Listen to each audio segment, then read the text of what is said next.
వాస్తవానికి ఇదే బీజేపీ కాంగ్రెస్లు గతంలో కూడా మనకు అన్యాయం చేసినారు. కరెంటు విషయంలో తీవ్రమైనది ఆ రోజు రాష్ట్రం వచ్చిన తొలినాళ్లలోనే 7 మండలాలను లోయర్ సీలేరు పవర్ ప్రాజెక్టును ఆంధ్రాకి అప్పచెప్పి ఆనాడు తెలంగాణకు అన్యాయం చేసింది ఇదే బీజేపీ కాంగ్రెస్లు. బీజేపీ బిల్లు పెట్టింది, కాంగ్రెస్ వాళ్ళు మద్దతు ఇస్తే 7 మండలాలు పోయినాయి, లోయర్ సీలేరు పవర్ ప్రాజెక్టు పోయింది. ఆ రోజు కూడా తెలంగాణ ప్రయోజనాలను కాపాడడం కోసం పోరాటం చేసింది ఇదే బీఆర్ఎస్ పార్టీ. ఆనాడు కేసీఆర్ గారు ముఖ్యమంత్రిగా నామినేట్ అయి ఇంకా పదవీ బాధ్యతలు చేపట్టక ముందే తెలంగాణ బంద్కు పిలుపునిచ్చిండ్రు.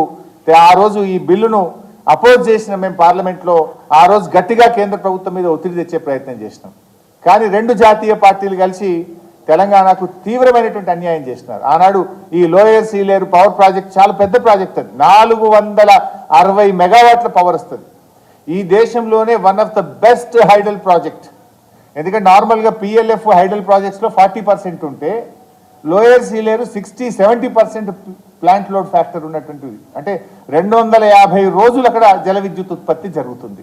అంత గొప్ప ప్రాజెక్టును అప్పనంగా ఈ 2 జాతీయ పార్టీలు, ఈ బీజేపీ కాంగ్రెస్ కలిసి తీసుకుపోయి దాన్ని ఆంధ్రప్రదేశ్కి అప్పచెప్పి తెలంగాణ ప్రయోజనాలను ఆ రోజు తెలంగాణ ప్రజల నోట్లో మట్టి కొట్టినాయి ఈ కాంగ్రెస్ బీజేపీ పార్టీలు.